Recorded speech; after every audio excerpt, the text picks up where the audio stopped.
اللہم صلی علی محمد و آل محمد۔ 1992 میں وینکوور کینیڈا میں امام کی تشریف آوری کا موقع تھا، اور حسب روایت ٹریڈیشن کے مطابق امام جب تشریف لاتے ہیں تو لیڈرشپ سے، انسٹیٹیوشنز کے مختلف لیڈرز سے ملاقات کرتے ہیں اور انہیں طریقے سے متعلق، مذہب سے متعلق خصوصی گائیڈنس، ہدایات دیتے ہیں۔ اس موقع پر اس انسٹیٹیوشنل ڈنر میں امام نے جو لیڈرز جمع تھے ان کے سامنے خیالات کا اظہار کرتے ہوئے چند گائیڈ لائنز دیں، چند نکات دیے مستقبل کے حوالے سے، وہ یہاں شیئر کرتے ہیں آپ سے، اور پھر ہم آگے بڑھیں گے۔ امام ارشاد فرماتے ہیں لیڈروں کو کہ within the vision of younger generation, one generation from now, two generation from now،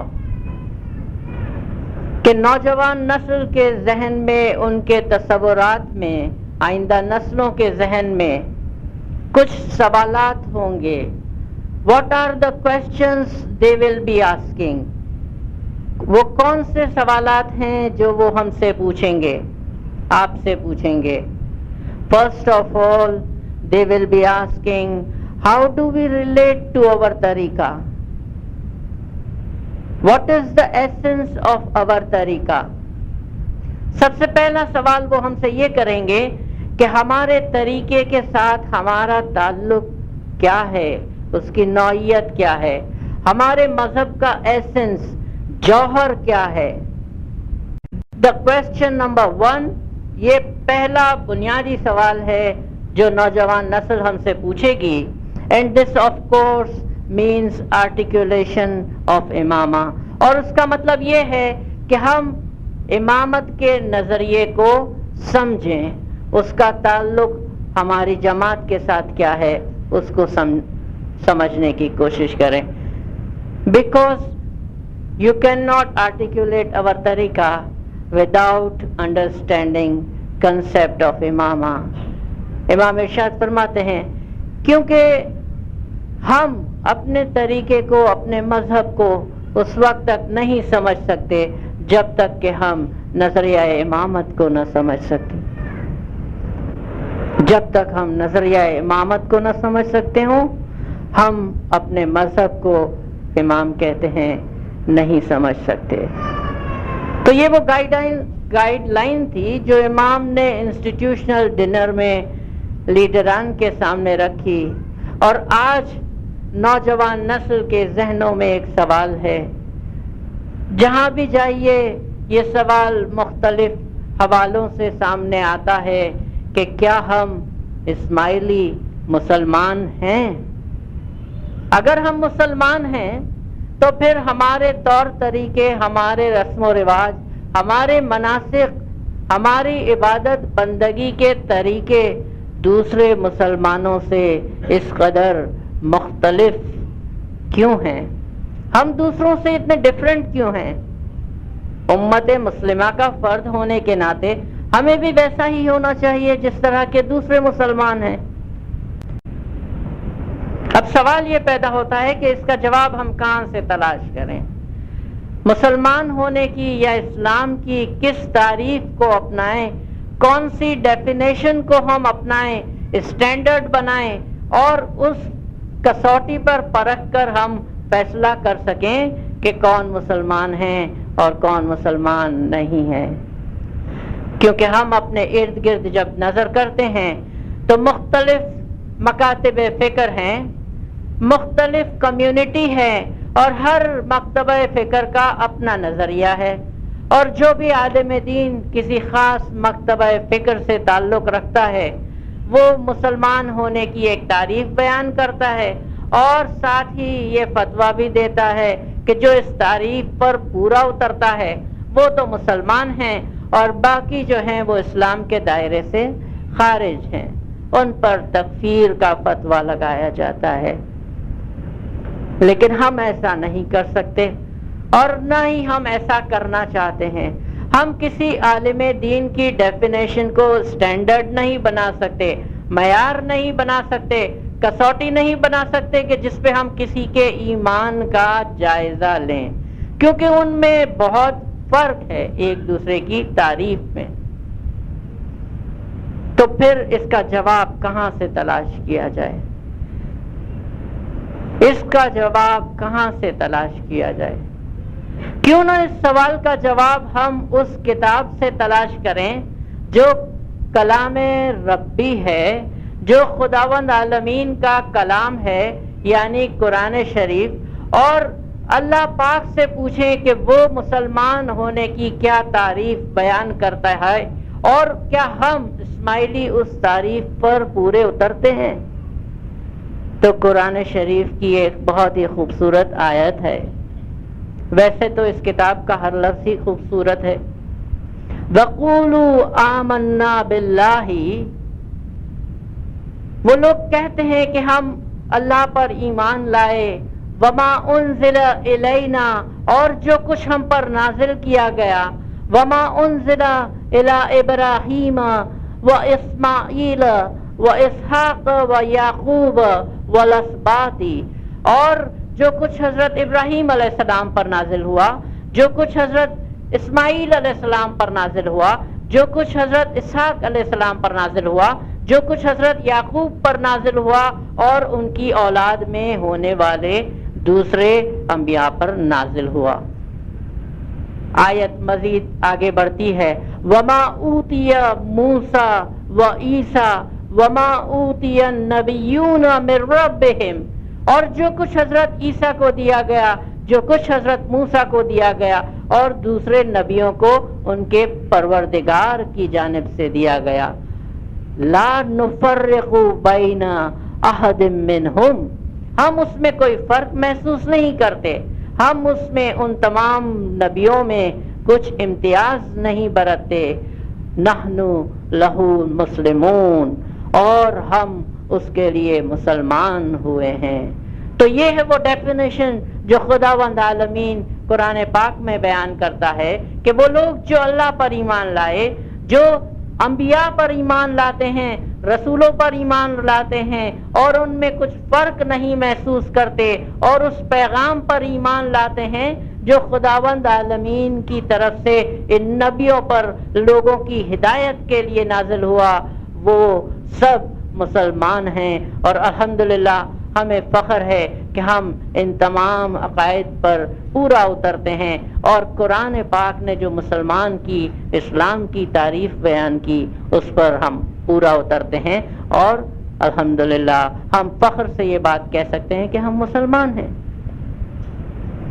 تو پھر سوال وہی آتا ہے کہ ہم میں اور دوسرے مسلمانوں میں پریکٹس کے حوالے سے، مذہب پر عمل کرنے کے حوالے سے اتنا فرق کیسے آ گیا؟ اتنا فرق کیسے آ گیا؟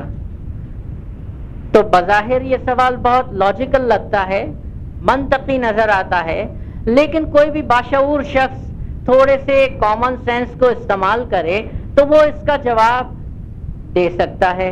اگر کوئی شخص یہ سوال پوچھے، یہ بالکل اسی نوعیت کا سوال ہے کہ اگر کوئی شخص یہ سوال پوچھے کہ آم کا پھل اور اورنج کا پھل، نارنگی کا پھل، ایک دوسرے سے ان کا ذائقہ مختلف کیوں ہے؟ دونوں پھل ہیں، دونوں درختوں پر لگتے ہیں، دونوں کے ہرے پتے ہوتے ہیں، دونوں کی شاخیں ہوتی ہے، دونوں کا رنگ بھی تقریباً ایک دوسرے سے ملتا جلتا ہے، لیکن دونوں کی شکل و صورت، دونوں کا ذائقہ ایک دوسرے سے اتنا مختلف کیوں ہے؟ تو کوئی بھی باشعور شخص اس کا جواب یہ دے گا کہ دونوں پھلوں میں اتنا تفاوت، اتنا فرق اس وجہ سے ہے کہ دونوں کے بیچ ایک دوسرے سے مختلف ہیں. تو اسماعیلی طریقے میں اور دوسرے طریقے میں فرق اس وجہ سے ہے کہ ہماری بنیاد، ہماری نظریاتی اساس ایک دوسرے سے مختلف ہے. اور ہماری نظریاتی اساس کیا ہے؟ تو ہماری نظریاتی اساس عقیدہ امامت ہے، جس کو امام اسماعیلی طریقے کا ایسنس قرار دیتے ہیں، جوہر قرار دیتے ہیں. یہاں مناسب معلوم ہوتا ہے کہ ہم لفظ ایسنس کو سمجھ لیں ایک آسان سی مثال کی حیثیت سے کہ ایسنس کیا چیز ہے، جوہر کسے کہتے ہیں؟ کسی بھی چیز کا جوہر ہم اس چیز کو کہیں گے کہ جس کی وجہ سے اس کی شناخت ہوتی ہے۔ مثال کے طور پر ہم ہیومن باڈی کی مثال لیں، انسانی جسم کی مثال لے سکتے ہیں۔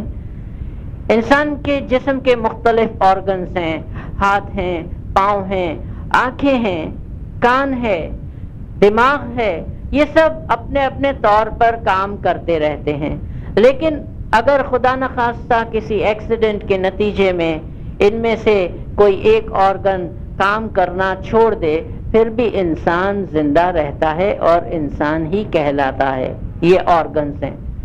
تو یہ اس کی شکل و صورت ہے، فارم ہے۔ لیکن انسان کے ساتھ ایک اور چیز ہوا کرتی ہے جس کو اسپرٹ کہتے ہیں، سول کہتے ہیں یا روح کہتے ہیں۔ اگر وہ روح انسان میں نہ رہے تو پھر وہ انسان زندہ نہیں کہلاتا بلکہ مردہ کہلاتا ہے، روحانی کہلاتا ہے۔ چاہے اس کے سارے آرگن صحیح سلامت ہوں، ہاتھ پیر آنکھیں کان سب موجود ہوتا ہے، لیکن ہم اسے اپنے درمیان نہیں رکھتے بلکہ جا کر اور عزت و احترام کے ساتھ قبرستان میں چھوڑ کے آتے ہیں۔ کیوں کہ اس کا ایسنس جو ہے، اس انسان کا ایسنس، روح اس میں موجود نہیں رہا اور بغیر ایسنس کے وہ باڈی، وہ جسم مردہ ہو گئی۔ تو یہ ہے جوہر اور فارم کا فرق، فارم اور ایسنس کا فرق۔ اب آئیے عقیدہ امامت پر، کہ عقیدہ امامت کے حوالے سے جب بات ہوتی ہے تو شاید کچھ لوگ اس انداز سے بھی سوچتے ہیں کہ کیا یہ عقیدہ ہمارے پیروں نے بنا کر ہمیں دیا ہے، یا اس کا کوئی ہسٹوریکل بیک گراؤنڈ ہے، یا اس کی کوئی قرآنک ایویڈنسز ہے؟ جی ہاں، یہ ہمارے پیروں کی اختراع نہیں ہے، ہمارے بزرگوں کی اختراع نہیں ہے، بلکہ اس کے پیچھے ایک تاریخی پس منظر ہے، اس کے پیچھے قرآنک ایویڈنسز ہے جس کا ہم یہاں ذکر کریں گے۔ تاریخ اسلام سے واقف لوگ اس بات سے آگاہ ہوں گے کہ رسول اللہ کی وفات کے بعد امت دو حصوں میں تقسیم ہو گئی۔ ایک طرف وہ لوگ تھے جن کا نظریہ یہ تھا کہ ہدایت کا سلسلہ، خداوندی ہدایت کا سلسلہ نبی پاک کے بعد بھی جاری رہنا چاہیے۔ لیکن دوسری طرف وہ مکتبہ فکر تھا کہ جن کا یہ کہنا تھا کہ رسول چونکہ خاتم النبیین تھے، آخری نبی تھے، اور قرآن کیونکہ آخری کتاب تھی، لہذا ان کے بعد اور کسی ہادی کی ضرورت نہیں ہے۔ یہ تھے ان کے دو بنیادی دلائل، کہ رسول کیونکہ خاتم النبیین تھے، آخری نبی تھے، اور کلام پاک حسبنا کتاب اللہ، ہمارے لیے کتاب کافی ہے، یہ ان کا نظریہ تھا۔ آج انہی دو نکات پر بحث کرتے ہوئے اس موضوع کو سمجھنے کی مزید کوشش کرتے ہیں۔ سب سے پہلے ہم اس نقطے کو لیتے ہیں کہ آخری نبی خاتم النبیین کے بعد کسی ہدایت کی ہادی کی ضرورت نہیں۔ ہدایت کا آغاز کب سے ہوا؟ اگر یہ سوال پوچھا جائے کہ ہدایت کا آغاز کب سے ہوا، عام طور پر اس کا جواب یوں ملے گا کہ ہدایت کا آغاز، خداوندی ہدایت کا آغاز حضرت آدم علیہ السلام سے ہوا، چونکہ وہ اللہ کے پہلے پیغمبر تھے، اور حضرت محمد پر اس کا اختتام ہوا کیونکہ وہ اللہ کے آخری نبی تھے۔ لیکن کیا واقعی ہدایت کا آغاز حضرت آدم کے نبی بننے کے بعد سے ہوا؟ قرآن کا مطالعہ کریں، انالیسس کریں تو ہمیں کچھ اور اشارے ملتے ہیں۔ ہدایت ہم کس کو کہیں گے؟ کسی کام کے کرنے کے لیے کہا جائے تو وہ ہدایت ہے، کسی کام سے روکا جائے تو وہ ہدایت ہے، یعنی کوئی حکم دیا جائے تو وہ ہدایت ہے۔ اب ہم قرآن کی چند مثال سے سمجھتے ہیں کہ ہدایت کا آغاز کب سے ہوا۔ ابھی حضرت آدم کی تخلیق مکمل نہیں ہوئی۔ قرآن جو آدم کی تخلیق کا تذکرہ کرتا ہے، ابھی حضرت آدم مٹی اور پانی کے مرحلے میں ہیں، اور خداوند عالمین کی طرف سے فرشتوں کو ارشاد ہوتا ہے فَإِذَا سَوَّيْتُهُ، جب میں اس بت کو مکمل شکل دے دوں، ٹھیک ٹھاک کر لوں، درست کر لوں، اس کو فنیشنگ ٹچ دے دوں، فَإِذَا سَوَّيْتُهُ وَنَفَخْتُ فِيهِ مِن رُوحِي، اور جب میں اس میں اپنی روح پھونک دوں، فَقَعُوا لَهُ سَاجِدِينَ، تو تم بے اختیار سجدے میں گر پڑنا۔ یہ ہدایت ہے۔ ابھی آدم کی تخلیق نہیں ہوئی لیکن ہدایت دی جا رہی ہے اللہ تعالیٰ کی طرف سے فرشتوں کو۔ دوسری مثال لیتے ہیں، خداوند عالمین آدم کے اس پتلے میں اپنی روح پھونکتا ہے، آدم کے اس بت میں جان پیدا ہوتی ہے، اور دوسرا حکم نازل ہوتا ہے وَإِذْ قُلْنَا رَبُّكَ لِلْمَلَائِكَةِ، اور تمہارے پروردگار نے ملائک کو، فرشتوں کو حکم دیا تسجدوا لآدم، کہ آدم کے آگے سجدہ کرو۔ یہ تمثیل مزید آگے بڑھتی ہے، آدم کی تخلیق مکمل ہوتی ہے، اور ہم سب اس قرآنی تمثیل سے آگاہ ہیں کہ آدم اور حوا کو باغ بہشت میں رکھا جاتا ہے۔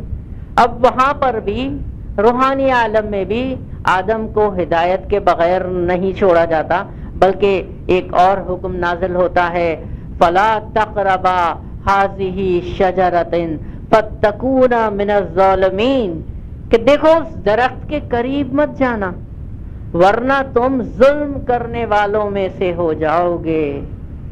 تو یہ تین مثالیں ملتی ہیں ہمیں، جس سے ہمیں معلوم ہوتا ہے کہ ابھی حضرت آدم نبوت کے درجے پر نہیں، نبی نہیں بنے، لیکن عالم ارواح میں ہے اور ہدایت دی جا رہی ہے، اور خداوند عالمین خود فرشتوں سے، آدم سے مخاطب ہو کر یہ فریضہ انجام دے رہا ہے۔ تو اگر ہدایت کا سلسلہ نبوت سے پہلے موجود تھا تو ہدایت کا سلسلہ نبوت کے بعد جاری کیوں نہیں رہ سکتا؟ اگر حضرت آدم کو عالم ارواح میں ہدایت کی ضرورت تھی تو بنو آدم کو، آدم کی اس نسل کو اس زمین میں جہاں ہر قسم کی ٹیمپٹیشن ہے، برائی کی طرف اٹریکشن ہے، وہاں انسان کو ہدایت کی ضرورت کیوں نہیں؟ گویا نبوت کے بعد بھی انسان کو ہدایت کی ضرورت ہے۔ کیوں؟ اس لیے کہ ہدایت اللہ تعالیٰ کی وہ سنت ہے کہ جس میں کبھی تبدیلی کی کوئی گنجائش نہیں ہے، کیونکہ خداوند عالمین جہاں آپ انسان کی تخلیق کا ذکر کرتا ہے کلام پاک میں، وہیں ہدایت کا ذکر ضرور کرتا ہے۔ سورۃ الدہر کی آیت میں انسان کی تخلیق کا ذکر ہے تو ارشاد ہوتا ہے کہ انا خلقنا الانسان من نطفۃ امشاج، کہ ہم نے انسان کو ایک سنگل سیل سے جمے ہوئے خون سے پیدا کیا، لنبتلیہ، تاکہ اس کا امتحان لیا جائے۔ اب یہاں انسان کی کریشن کا، تخلیق کا ذکر ہے، لیکن آیت مزید آگے بڑھتی ہے تو ساتھ ساتھ ارشاد ہوتا ہے انا ہدیناہ سبیلا، کہ بے شک ہم نے اسے صحیح راستے کی ہدایت دے دی۔ گویا انسان کو تخلیق کر کے ویسے ہی نہیں چھوڑ دیا گیا، بلکہ اسے اس کی ہدایت کا بندوبست کیا گیا، ایک ہادی کا بندوبست کیا گیا تاکہ وہ رضائے الہی کے مطابق زندگی گزار سکے۔ اور اس آیت میں مزید جب ہدایت کا ذکر ہوتا ہے تو اس کے بعد خداوند عالمین ارشاد فرماتا ہے کہ چاہے اس بات پہ لوگ شکر کریں یا اس ہدایت سے انکار کریں، خدا پر اس کا کوئی فرق نہیں پڑتا۔ تو جہاں تخلیق کا ذکر ہے وہاں ہدایت کا ذکر ہے۔ اگر نبوت سے پہلے ہدایت موجود تھی تو نبوت کے بعد بھی لوگوں کو ہدایت کی ضرورت یقیناً ہے۔ اب سوال یہ پیدا ہوتا ہے کہ اس ہدایت کی شکل و صورت کیا ہوگی؟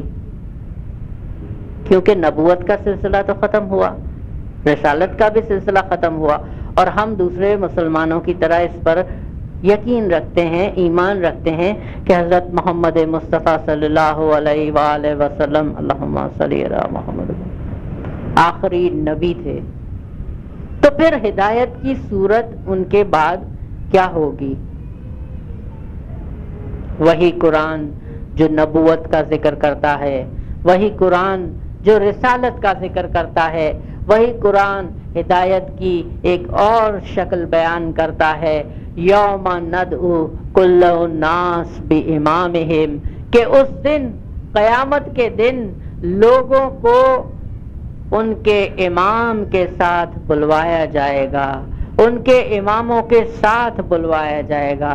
اب سوچنے کا ذکر ہے کہ خداوند عالمین نے اس آیت میں کوئی اور لفظ کیوں استعمال نہیں کیا؟ یہ کیوں نہ کہا یوم ندعو کل الناس بنبیہم یا برسولہم، کہ ہم لوگوں کو ان کے نبیوں کے ساتھ بلائیں گے، ان کے رسولوں کے ساتھ بلائیں گے؟ اس میں حکمت کیا تھی؟ تو حکمت اس میں یہ تھی کہ رسالت ختم ہونے والا منصب تھا، نبوت ختم ہونے والا منصب تھا، لیکن خدا کی منشا یہ تھی کہ امامت کا منصب جو ہے وہ قیامت تک جاری رہے گا اور جاری رہنا چاہیے۔ تبھی یہ کہا گیا یوم ندعو کل الناس بامامہم، کہ ہم لوگوں کو اس دن ان کے امام کے ساتھ بلوائیں گے۔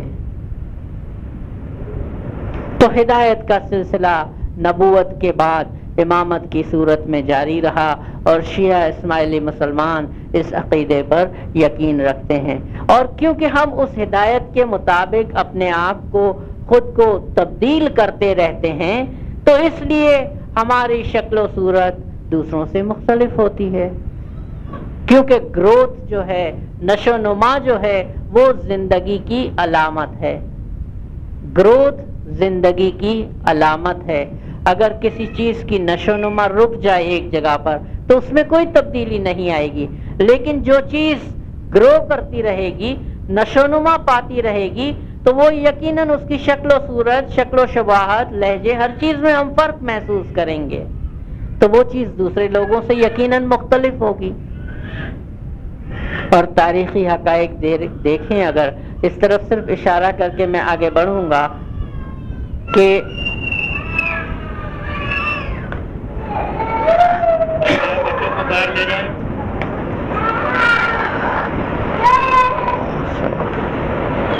صلوات پڑھیں، اللہم صلی علی محمد و آل محمد۔ اس طرف میں صرف اشارہ کر کے آگے بڑھ جاؤں گا کہ اسلامی تاریخ سے واقف لوگ اس بات پر یقین رکھتے ہیں کہ امامت اگر ہدایت کی مستقل صورت ہے، اگر ہادی بحیثیت امام تا قیامت اس زمین پر، اس دنیا میں اس کا وجود لازمی ہے، تو پھر وہ ہادی کس طرح سے ہو؟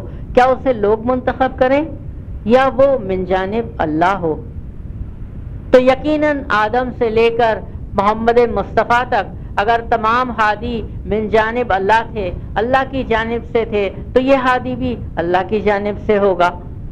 اگر تمام انبیاء معصوم عن الخطا تھے، معصوم تھے، گناہوں سے پاک تھے، تو اس ہادی کو بھی پاک ہونا چاہیے گناہوں سے۔ تو ایسا ہادی کہاں تلاش ہو؟ تو تاریخ اسلام کا وہ واقعہ ہم سب کو یاد ہے کہ جب رسول پاک نے حضرت علی کی امامت کا اعلان کیا تھا، اور یہاں تک ارشاد فرمایا کہ انا و علی من نور واحد، کہ میں اور علی دونوں ایک ہی نور سے ہیں۔ گویا علی اور نبی کی نورانیت ایک ہے، دونوں کا قول قرار ایک ہے، دونوں کا کردار ایک ہے، اور علی ہی وہ ہستی ہے جو امت کی ہدایت کا فریضہ انجام دے سکتی ہے۔ اور الحمدللہ آج شاہ کریم اسی سلسلے کے 49ویں امام ہیں۔ دوسری دلیل جو پیش کی گئی تھی کہ حسبنا کتاب اللہ، ہمارے لیے اللہ کی کتاب ہدایت کے لیے کافی ہے۔ کیا کتاب، میں آپ سے سوال پوچھتا ہوں، کیا کتاب ہدایت کے لیے کافی ہوا کرتی ہے؟ کیا کتاب نالج کے لیے، علم حاصل کرنے کے لیے کافی ہوتی ہے؟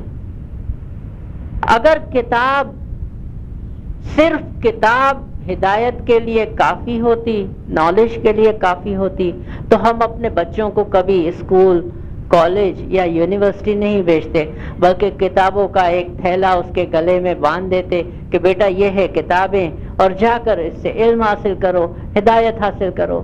لیکن ہم ایسا نہیں کرتے۔ ہم ایسا نہیں کرتے، بلکہ ہم اپنے بچوں کو کسی ٹیچر کے پاس بھیجتے ہیں، کسی اسکول میں بھیجتے ہیں، کسی یونیورسٹی میں بھیجتے ہیں، تاکہ وہ اس ٹیچر سے اس کتاب کا علم حاصل کر سکے۔ ہم میتھمیٹکس کی کتاب بغیر ٹیچر کے نہیں سمجھ سکتے، ہم فزکس کی کتاب بغیر ٹیچر کے نہیں سمجھ سکتے، ہم بایولوجی کی کتاب، سائنس کی کتاب، ایک عام سی جو انسانی علم کی کتاب ہے، اس کو بغیر معلم کے، بغیر ٹیچر کے، بغیر استاد کے سمجھ نہیں سکتے۔ تو پھر اس کتاب کو کہ جس کے بارے میں رب العالمین کا یہ ارشاد ہے کہ اس کتاب میں تمام علم موجود ہے، اس کو بغیر معلم کے کیسے سمجھا جا سکتا ہے؟ جب کلام پاک کا ذکر ہوتا ہے تو خدا بہت فخر کے ساتھ بیان کرتا ہے، وَنَزَّلْنَا عَلَيْكَ الْكِتَابَ، کہ ہم نے تم پر ایسی کتاب نازل کی ہے، اے محمد ہم نے تم پر ایسی کتاب نازل کی ہے، تِبْيَانًا لِكُلِّ شَيْءٍ، کہ جس میں ہر چیز کا بیان ہے، وَهُدًى وَرَحْمَةً وَبُشْرًى لِلْمُسْلِمِينَ، اور جس میں ہدایت ہے، جس میں رحمت ہے، جس میں بشارت ہے مسلمانوں کے لیے۔ تو ایسی کتاب جس میں ہر چیز کا بیان ہے۔ کل، ہم اپنی روزمرہ کی زندگی میں بھی یہ لفظ استعمال کرتے ہیں، کل ٹوٹیلٹی کا ایکسپریشن ہے، یعنی کوئی چیز بھی اس کے دائرے سے خارج نہیں۔ تو جس کتاب میں کل کا بیان ہو اس کے لیے معلم بھی ایسا چاہیے جس کے پاس کل کا علم ہو۔ تو ایسا معلم قرآن خود ہی اس کی طرف رہنمائی کرتا ہے۔ سورہ یاسین کی آیت ہم اپنی دعا میں پڑھتے ہیں، وَكُلَّ شَيْءٍ أَحْصَيْنَاهُ فِي إِمَامٍ مُبِينٍ، کہ تمام چیزوں کا علم اس امام مبین کی ذات میں ہے۔ تو جب کتاب کا ذکر ہوتا ہے تو ارشاد ہوتا ہے تِبْيَانًا لِكُلِّ شَيْءٍ، کہ ہر چیز کا بیان اس میں موجود ہے، اور امام مبین کا ذکر ہوتا ہے تو ارشاد ہوتا ہے وَكُلَّ شَيْءٍ أَحْصَيْنَاهُ فِي إِمَامٍ مُبِينٍ، کہ ہر چیز امام ظاہر کی ذات میں سمودی ہے۔ تو ہم اس کتاب کو اس امام کی روشنی میں، ہدایت کی روشنی میں سمجھتے ہیں، اور اس تشریح کے مطابق، تعویل کے مطابق عمل کرتے ہیں جو زمانے کا ہادی ہمیں دیتا ہے۔ اس کی ضرورت کیا ہے؟ ویسے ہم نہیں پڑھ سکتے قرآن کو، کسی بھی عالم سے سیکھ سکتے ہیں، لیکن قرآن خود کہتا ہے کہ قرآن ایک ایسی کتاب ہے جس کو ہر کوئی نہیں سمجھ سکتا۔ سورہ آل عمران میں جب قرآن کا ذکر ہوتا ہے تو ارشاد ہوتا ہے یہ ایک ایسی کتاب ہے کہ جس میں کچھ آیتیں محکمات ہیں۔ آیت کی دو قسمیں قرآن میں بیان کی ہیں، ایک وہ آیتیں جو محکمات ہیں، جو ام الکتاب ہیں، جس کے احکام واضح ہیں، اور دوسری آیت کی قسم بتائی گئی متشابہات، تمثیلی آیتیں ہیں، مثالوں کی صورت میں بیان کی ہیں۔ اور پھر تذکرہ ہوتا ہے کہ جو گمراہ لوگ ہیں وہ ان متشابہات کو بنیاد بنا کر زمین پر فساد کرتے ہیں، قرآنی آیت کو بنیاد بنا کر۔ اور پھر قرآن اس سے بچنے کا ایک طریقہ بھی بتاتا ہے کہ اس سے بچنے کا طریقہ کیا ہے۔ تو قرآن ارشاد کرتا ہے وَمَا يَعْلَمُ تَعْوِيلَهُ إِلَّا اللَّهُ وَرَاسِخُونَ فِي الْعِلْمِ، کہ اس کا علم، اس کتاب کی حکمت، اس کی تعویل سوائے اللہ کے اور ان لوگوں کے جو علم میں پختہ ہیں، راسخون فی العلم ہیں، اور کوئی نہیں جانتا۔ تو راسخون فی العلم، علم میں پختہ کون ہے؟ تو علم میں پختہ حضور صلی اللہ علیہ وسلم کے ارشاد کے مطابق حضور نے بار بار اس طرف اشارہ کیا، انا مدینۃ العلم وعلی بابها، انا دار الحکمہ وعلی بابها، کہ میں علم کا شہر، علی اس کا دروازہ، میں حکمت کا شہر اور علی اس کا دروازہ۔ تو دروازے سے گھر میں داخل ہوا جاتا ہے۔ اگر کسی کو کتاب کا علم چاہیے تو اسے پہلے باب العلم کے پاس جانا ہوگا، اگر کسی کو حکمت چاہیے تو اسے پہلے در حکمت پہ سر جھکانا ہوگا، اور وہ در حکمت اہل بیت کی میں سے ہونے والے ائمہ مطہرین ہیں۔ ہر شخص قرآن کو نہ سمجھ سکتا ہے نہ سمجھا سکتا ہے۔ ہر شخص یہ کام نہیں کر سکتا، بلکہ قرآن تو عالموں کی ایک ایسی قسم بھی بتاتا ہے کہ جو خدا کے پیغام کو مسخ کرتے ہیں، خدا کے پیغام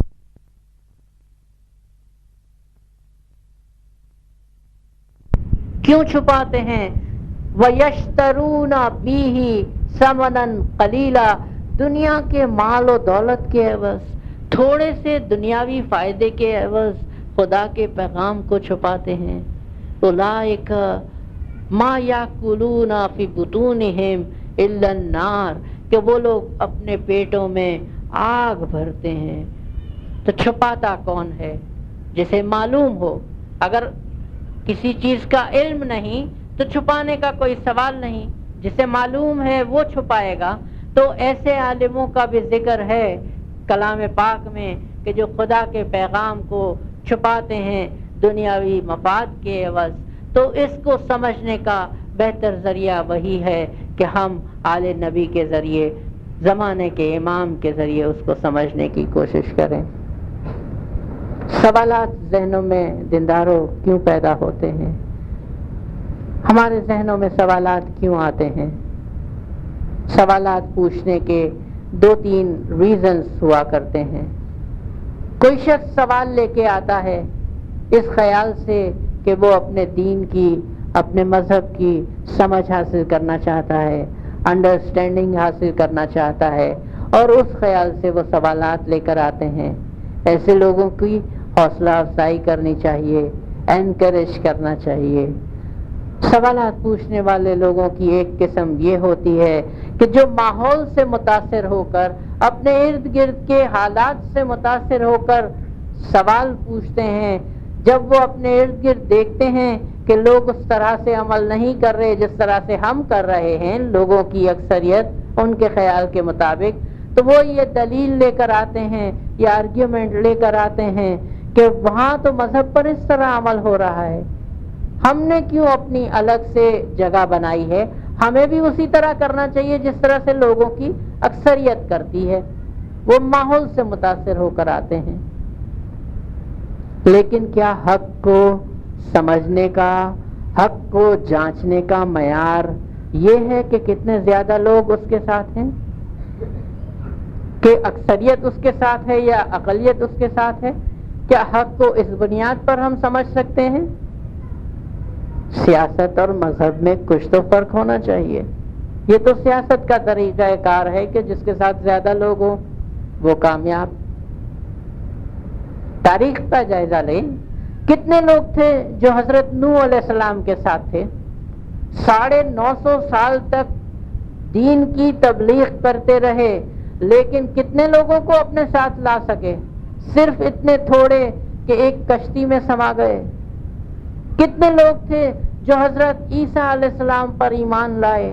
کہتے ہیں کہ عیسیٰ علیہ السلام کی وفات تک 12 یا 16 حواری تھے جو ان کے پیغام کو سمجھ سکے۔ حضرت محمد کی کیا صورتحال تھی جب وہ مکہ میں رہائش رکھتے تھے؟ لوگوں کی اکثریت ان کی مخالفت پر تلی ہوئی تھی، اور مخالفت ایسی کہ نبی پاک کو اپنا گھر بار چھوڑ کر، اپنا شہر چھوڑ کر جانا پڑا، مدینہ کی طرف ہجرت کرنا پڑی۔ تو سچ کو جانچنے کا معیار اکثریت تو نہیں ہوا کرتی۔ اور قرآن میں اکثریت کا لفظ دیکھیں گے اگر اس کو اسٹڈی کریں تو وہ بھی بہت ایک دلچسپ صورتحال سامنے آتی ہے۔ قرآن میں جب اکثریت کا ذکر ہوتا ہے تو اس طرح کے الفاظ استعمال ہوتے ہیں، اکثرہم لا یعقلون، لوگوں کی اکثریت ایسی ہے جو عقل نہیں رکھتی۔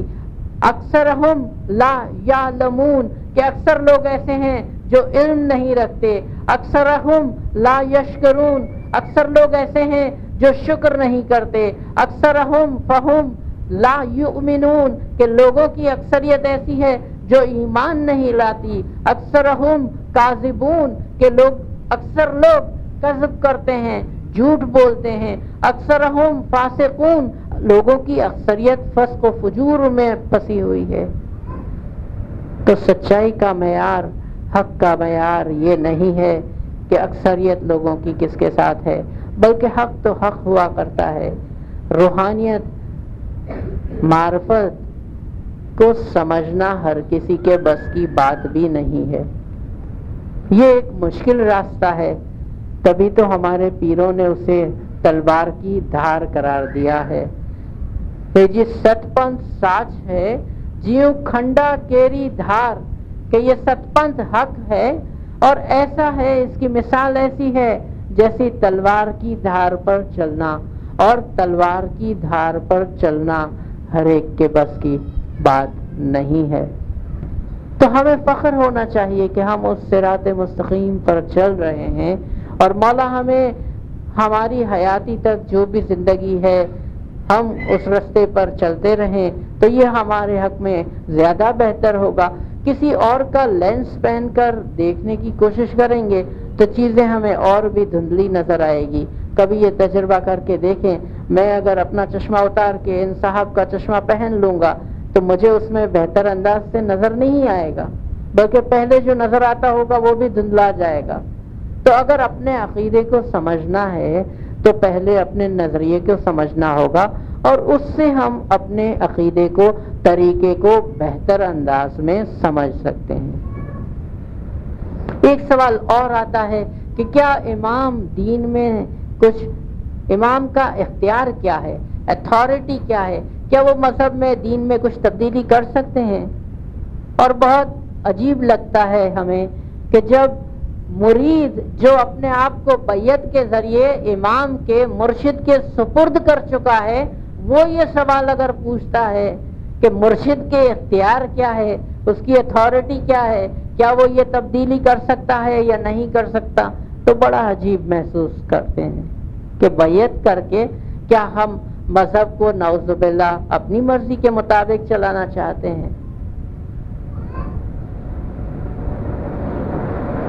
امام کے اختیار کا میرے خیال میں فیصلہ نہ ہم کر سکتے ہیں نہ آپ کر سکتے ہیں، کیونکہ اگر امام کی اتھارٹی کی بات کرتے ہیں تو ہم یہ کہیں گے کہ ہماری کیا اتھارٹی، ہمارا کیا اختیار کہ ہم امام کے اختیار کو چیلنج کر سکیں یا اس کو کویسچن کر سکیں. بلکہ امام کے اختیار کو بھی اگر ہمیں سمجھنا ہوگا تو امام کے اختیار کے بارے میں وہ بہتر بتا سکتا ہے جس نے امام کو مقرر کیا، ڈیزگنیٹ کیا. اور امام کو ڈیزگنیٹ کرنے والی ذات کون سی ہے؟ تو ابھی ہم نے کہا کہ امام بھی من جانب اللہ ہوا کرتے ہیں. تو جب امام کا ذکر ہوتا ہے تو ارشاد ہوتا ہے وَجَعَلْنَاهُمْ أَئِمَّةً وَيَهْدُونَ بِأَمْرِنَا، کہ ہم نے انہیں امام بنایا. اور ان کا اختیار کیا ہے؟ تو ان کا اختیار، ان کی اتھارٹی یہ ہے کہ یہدون بامرنا. تو جہاں امام کا اختیار ہے، جہاں امام کی ہدایت ہے، وہاں الہی امر ہے، اور جہاں الہی امر ہے وہاں امام کا اختیار ہے. اپنے طریقے پر اس کانفیڈنس کے ساتھ، اعتماد کے ساتھ عمل کریں. کسی پر کمپیریزن کرنے کی ہمیں ضرورت نہیں ہے، کیونکہ ہمارے طریقے اور ان میں فرق ہے. کوئی ایسا بچہ جس نے کبھی ماں کی شفقت نہ دیکھی ہو، ایسا یتیم بچہ جس کے سر پر باپ کا سایہ نہ ہو، وہ اس بات کو کیسے سمجھ سکتا ہے، کیسے محسوس کر سکتا ہے کہ مامتا کس چیز کا نام ہے؟ تو ہم اپنا موازنہ ان لوگوں سے کرتے ہیں کہ جن کے پاس حاضر امام نہیں ہے. ہمیں تو ان پر ترس کھانے کی ضرورت ہے.